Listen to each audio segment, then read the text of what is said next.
This is a similar project to what Andrea was just presenting on, again, a community-led project.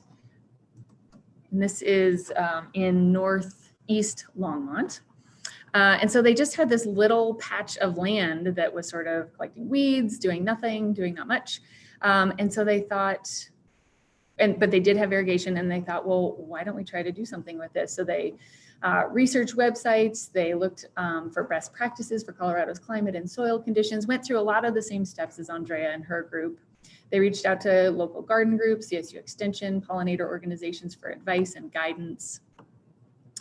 And then they were able to get started. They had a team of maybe 10 individuals, all residents within the area, and they started their hardscape construction, as you can see, in 2019. Had plantings done by volunteers. And they were able to generate interest in the community through meetings and social events, newsletters and emails to get their community members interested in this. And they eventually formed that steering committee that I mentioned that came out and really sort of spearheaded the project. They installed an arbor, again, all volunteer-led. They have lots of educational components. They've got this learning box. They put a solitary bee structure up. And now that it's established, they're starting to do other events. Even in COVID times with social distancing and masks, they're bringing artwork into it. Last year they were able to do a craft project for the kids, again within their community.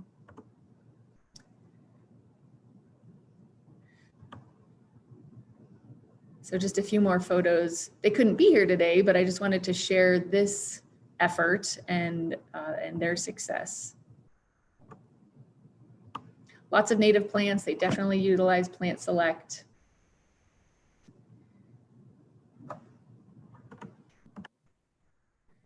And here just, I guess last week or so, they did a Fall in the Habitat event where they put pumpkins out around and kids could come and find the pumpkins. So there's the team. And again, just to show that, working up a little bit of enthusiasm and interest within your community, even if it's small to start, you can really do a lot of great work. So I just wanted to follow that up quickly. And now, when we had our little technical difficulty there earlier, maybe you didn't even notice, I'm gonna hope for that. I wasn't able to do the polls, so, but it's not too late. So we're gonna just quickly run some polls, learn a little bit more about who everyone is. And so get your cell phones out, or however it is you're doing it, whether you're doing it on desktop or cell phone. And hopefully you can see the poll. So if you're an educator, what kind of educator are you? Are you working with preschool through elementary school, middle school, higher ed, or nonprofit and community education?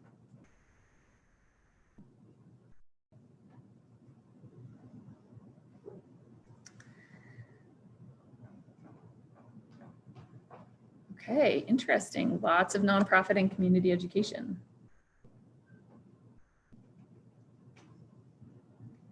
Wow, overwhelmingly so. Okay, that's good to know. All right. Oh, we have some others coming in.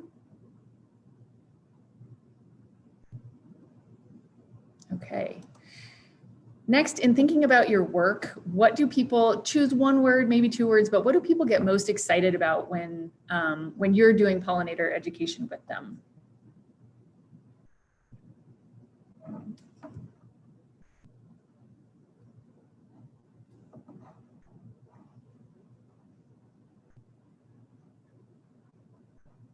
Landscapes, beautifying,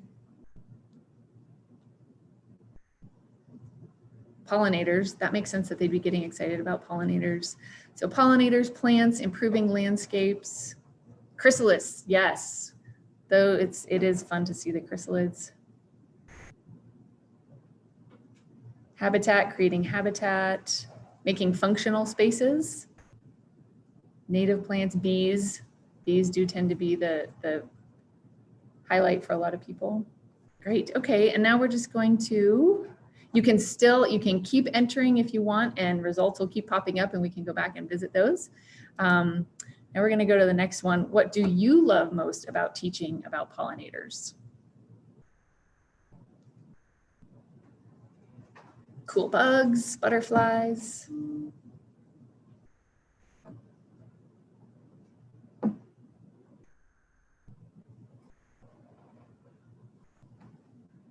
The enthusiasm,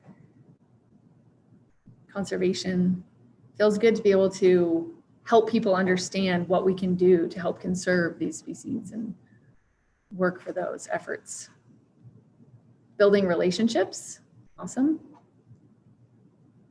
Sharing the information.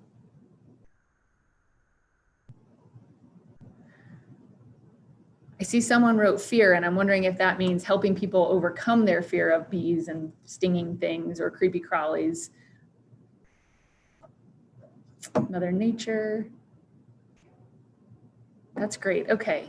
Thank you, everyone. Now what we're going to do is in booth central, we're going to go into our breakout rooms, our breakout sessions. And so if you scroll down to, oh no, I'm sorry, I'm jumping ahead. We're going to do Q&A. So if all of the panelists want to go ahead and turn on your videos and your microphones. And we're going to go ahead and do some Q&A. So I have a few questions that we have written down, but as people are ready, you can start typing questions into the chat box. And we'll get started with that. So give me just a second. Okay. Let's see. So this question is probably more for Andrea, but anybody can chime in. What sort of long-term maintenance is needed for your pocket gardens? Well, it gets simpler every year. Last year, it was a lot. We had to keep the plants alive. We had to water them. We like to leave a lot of bare ground for bees to nest in, so we don't excessively mulch. And it was time-consuming, weeding and so forth. This year, with just 1 year's growth, the native plants are so hardy and so adaptable. It's been reduced by about 30 or 40%. So you have to water, you have to weed, and you have to plant more stuff. It's doable. I hope that answers your question. Yeah, definitely. Thank you. Okay, I have one for Parker. Parker, can you talk more about what makes a culturally competent organization? Yeah, I think cultural competency is about our will and ability to first look inward. So how in our organization are we dealing with our own cultural programming, training, bias, because we all have that. And then also outward looking, how are we connecting with our community members and finding out things that are significant to them, that hold meaning for them. And then first you find out that, and then you can understand where your programs and the things that you do fit into that. And there are links, there are always links, right? We just have to be willing to expand our thinking a little bit. Thank you. Okay, and here's another one. I think this could be for anyone. Are there collaborations between these various efforts, like the pollinator pathways in neighborhoods and the bee monitoring projects? So sort of maybe this is an Andrea and Lisa. Where can you guys connect and collaborate? I can address that a little bit first, Lisa, if you don't mind. There are some people that I connected with through the city. I've worked very hard on building bridges between groups that already exist within the city. So there's Bee Chicas, and within Bee Chicas, for example, there are some of the Bee Chicas were citizen scientists. So in the Bee Project, so in building bridges with various groups of people around the city, I have had some cross-pollination, I can't resist, with folks from her program. But having heard Lisa speak today, I'm really anxious to figure out a way to collaborate. When we were much more limited by capacity, when this was all in person and I was training a small number of volunteers each year, but now that with the virtual capacity, there's, I think, a lot more opportunity to work with any community garden that would potentially be interested in doing the community science work. So there's a lot more opportunity now, and I hope everybody we can all work together and coordinate that. And I will say, thank you, Lisa. I'm calling you later. And then I will say anecdotally, it's been amazing to hear neighbors say things like, where have all these birds come from? And why do we have so many insects now, so many bees and butterflies? So anecdotally, people are seeing an increase in population, or maybe it's wishful thinking, but looking at your data, I think we are. Well, and I want to make a comment too about, you'd mentioned leaving areas of bare soil. Yep. There are lots of insects that utilize bare soil for nests. Yep. So if you're leaving them for the bees, you might see some solitary wasps that are harmless to people, but you know, they're going to nest, and yes, people are observing that, which is really cool. You're right. And beetles and lots of ground nesting stuff that appears, and bare wood, lots of bare wood in our gardens. Great. Okay, Parker, I'm going to throw it back to you now. How do you identify community members for focus groups? Yeah, I think, you know, it depends on the purpose of your focus group. If you are wanting to look for maybe connect with community members that you haven't in the past, you know, you can look at connecting with organizations, having partnerships with organizations that do have those connections to that community. But it's really important to have a wide range of community members, a wide range of points depicted at Butterfly Pavilion. You know, we would not only talk with the people who came in as guests to use as focus group members, but would also reach out to communities that we hope to engage with. Right, okay. We've gotten a couple of questions about HOAs and how to work with them. So resources for encouraging HOAs to institute, you know, allowing people to do these pollinator plantings or more native plantings. Any insight into those things? Yeah, we have a big HOA within our single family home and duplex small apartment neighborhood. So we were able to work with the president of the HOA who lives within that community. And she became very interested in the Pollinator Pathway Project and actually became the treasurer of our group. And she spoke to her HOA group separately. She became educated on the subject and enthusiastic. She spoke to her group. And so we do have HOA involvement as a part of our community. They have a few different rules that they have to follow. Nonetheless, they are able to put in beautiful little areas of biodiverse habitat. And I'll add on to that too. Depending on what county you're in, you might consider reaching out to your local county extension office.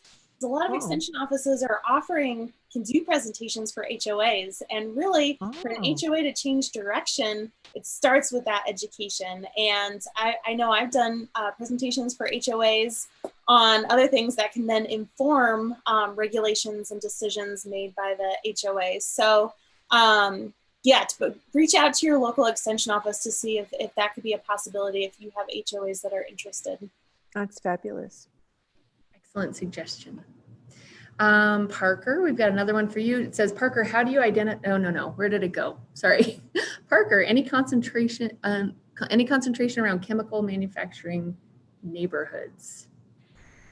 Not exactly sure what that question means. Maybe sorry. I'm not sure either. Is that having to do with, you know, where environmental justice issues maybe happen, you know. It's really interesting when you start to look at community infrastructure.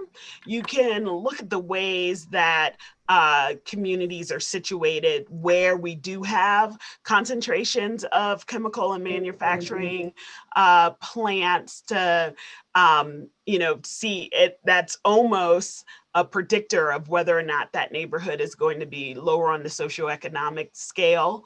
You could see things like someone pointed out something very interesting in a meeting I was in the other day, that looking at maps, when a highway is going straight through a developed neighborhood, as opposed to curving around. Usually that is another indication of lower socioeconomic neighborhoods, whether or not the people have the time to be able to advocate for those things not happening to their neighborhood, right? And so they're really interesting predictors. Yeah. Excellent. Thank you for that information. Okay, well, we're going to wrap up the Q&A session now. Thank you, everyone. There are so many comments coming into the chat box. Love that you're engaging there. So now it's time to engage at our virtual tables. So if you scroll down just below the video and the chat box, you can see virtual tables 1 through 10. And you can hop in there. We're going to now get a screen share by Melissa. She's going to bring up some discussion question prompts. And so all of our panelists are going to join tables. We have other volunteers to join tables. They're just going to sort of help discussion. But we're really hopeful that you guys can, you know, talk about similar projects or ask questions, that sort of thing. So feel free to go ahead and you just click where it says join video chat. You just click there and you should pop up and start to see other people. If you're not seeing other people for any reason, you can jump out of those and go check out another table.